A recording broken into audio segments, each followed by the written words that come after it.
आंवला नवमी के दिन कि शंकर भगवान भूत भावन भूतेश्वर जब भगवान आंवला नवमी के दिन श्री हरि नारायण आंवले के वृक्ष की पत्तियों पर शयन करेंगे और भगवान शंकर उनका अनुमोदन करेंगे, तब श्री हनुमान जी महाराज उनसे विनती करने के लिए पधारते हैं। 33 कोटि देवता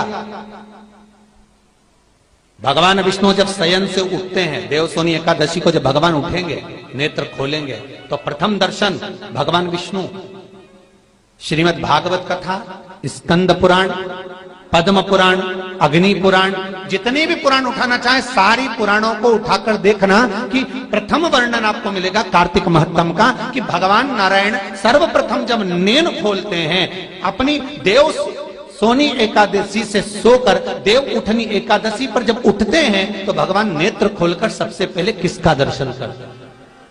किसका दर्शन? स्कंद पुराण कहती है, विष्णु पुराण कहती है कि भगवान नारायण जब नेत्र खोलते हैं तो खुद की अर्धांगिनी लक्ष्मी भी नहीं, महाराज ब्रह्मा आदिक देवता सब खड़े, पर भगवान नेत्र नहीं खोलते। कब तक? जब भगवान शंकर अपने ही मुख से भगवान श्री हरि का गुणगान नहीं गाते, डमरू का नाद नहीं। आंवला नवमी का आप लोग साधना करते होंगे।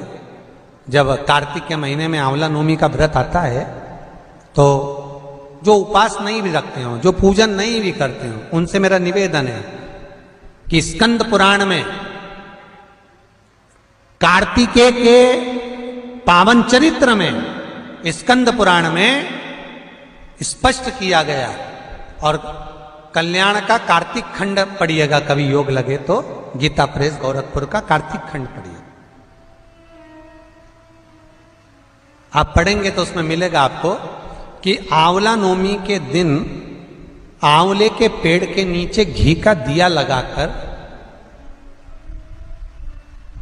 मध्याह्न से पहले, दोपहर के 12 बजे से पहले आंवले के पेड़ के नीचे आंवला नवमी के दिन कार्तिक के महीने में स्कंद पुराण कहती है जो घी का दिया लगाकर पूजन कर कर अपना पल्लू पसार कर आंवले के वृक्ष की डाली में से उस पे लगी हुई थोड़ी सी छाल को अपनी अंगूठे और चीटी उंगली से अपने पल्लू में गिराकर ले जाकर लाल कपड़े में हल्दी के साथ अपनी तिजोरी में, अलमारी में रख लेता है।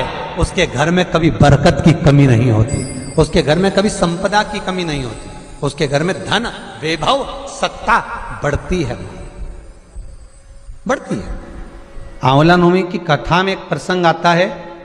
आंवला नवमी का पूजन आपको करना आता है, व्रत करने वाली माताएं व्रत करती है, आंवले के पेड़ के नीचे जाकर पूजन करना, भोजन करना, आंवले का वृक्ष की छाया में बैठना,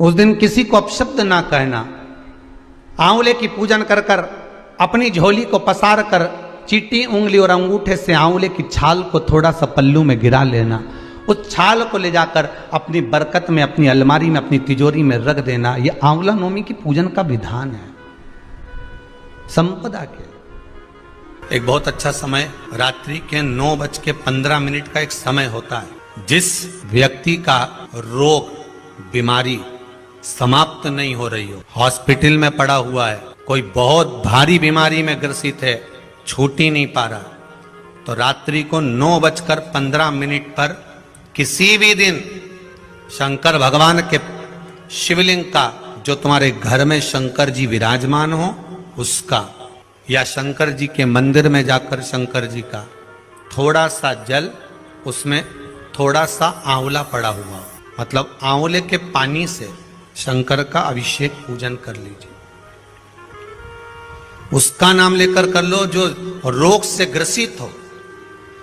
1 दिन, 2 दिन, 3 दिन करोगे, वो हॉस्पिटल से छुट्टी करके आ जाएगा, उसका रोग समाप्त हो। आंवले के वृक्ष के नीचे, स्कंद पुराण में भी है, कार्तिक महीने में आंवला नवमी पर आंवले के वृक्ष के नीचे भोजन करने से संपदा बढ़ती है। इसलिए आंवला नवमी पर लोग आंवले के पेड़ की पूजन करने जाते हैं तो वहां गोट भी करते हैं। बोलो सही है कि गलत है? वहां लोग टिफिन लेके जाते थे, पहले भोजन करते थे आंवला नवमी पर, आंवले के वृक्ष के नीचे भोजन करने पर संपदा बढ़ती। आंवला नवमी का दिन कार्तिक में पड़ती आंवला, ठीक है। जगत गुरु शंकराचार्य जी कह रहे हैं, मां तो कृपा कर दे। मां कहती है इसने कभी दान नहीं करा, पुण्य नहीं करा, सत्कर्म नहीं करा, तुम्हें कैसे दान दूं? दान का फल दान।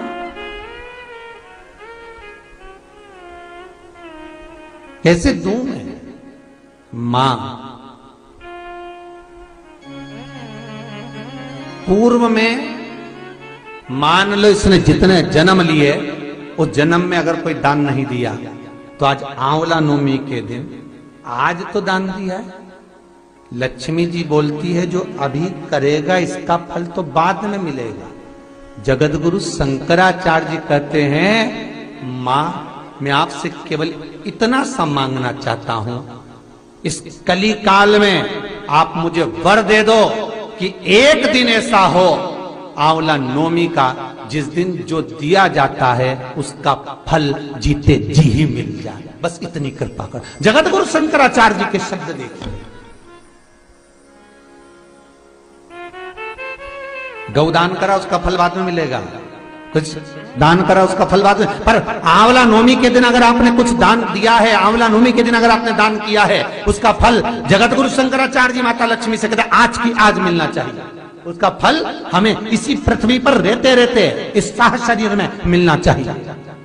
पहले भी कहा, आज फिर कह रहे हैं, अगर कर्जा ज्यादा बढ़ रहा है, चूक नहीं रहा, कमाई उतनी हो नहीं रही कि कर्जा चूक जाए, तो कर्जे को समाप्त करने के लिए कार्तिक के महीने में प्रतिदिन आंवले के पेड़ के नीचे 5 घी के दिए, उसमें पीली सरसों डालकर जलाना प्रारंभ कर देना। कार्तिक के महीने में अगर कर्जा चूक नहीं रहा, लक्ष्मी आ नहीं रही, संपदा दिख नहीं रही, कोई व्यापार नहीं, कोई व्यवसाय नहीं, कोई काम नहीं, बहुत परेशानी है, तो पूरा कार्तिक का महीना, पूरा महीना कार्तिक का घर से कोई भी व्यक्ति जाकर 5 दिए लगाए, घी के, फूल बत्ती के, लंबी नहीं, फूल बोल बत्ती। तेरी कृपा बिना न हिले एक भी अणु, लेते हैं श्वास तेरी कृपा से तनु तनु। ये कृपा वही करता है तब होता है। देवराज